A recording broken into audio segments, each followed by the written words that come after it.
Magandang umaga po.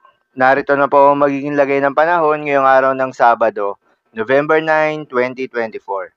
At latest update sa bagyong Marce at sa low pressure area na binabantayan sa labas ng Philippine Area of Responsibility.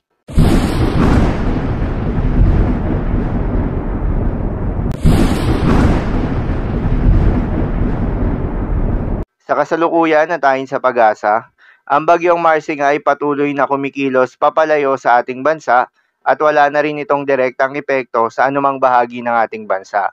Kaya naman wala na rin nakataas na tropical cyclone wind signal number. Maliban na lamang sa trough or extension nito na nagdadala na lamang ng mga kalat-kalat na mga pagulan sa may western section ng Luzon.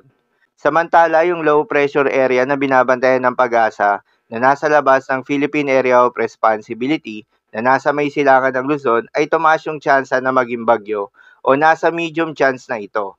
Huli nga itong namataan sa layong 1,330 kilometers east ng Southern Luzon. Inaasahang papasok ito ng Philippine Area of Responsibility ngayong umaga at inaasahang lalapit sa ating bansa sa mga susunod na araw. Base na rin yan sa pinaka-latest tropical cyclone threat potential na inilabas ng pag-asa.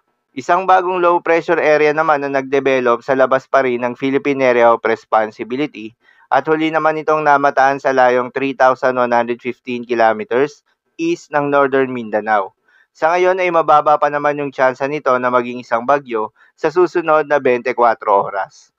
Paalala lamang po na ang mga nasabing forecast ay posible pa pong magbago. Kaya naman patuloy lamang magantabay sa mga update nating ilalabas at ng pag-asa.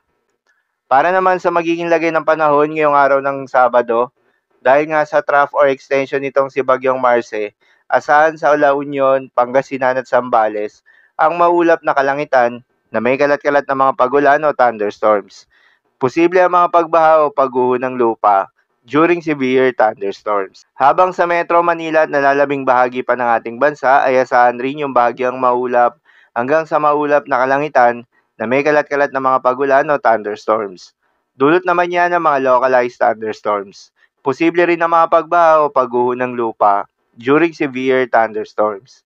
Madalas nabobo ang mga thunderstorms na ito tuwing hapon o gabi na nagtatagal ng 1 hanggang 2 oras. Kaya naman ingat sa mga posibleng banta ng pagbaha o pagguho ng lupa.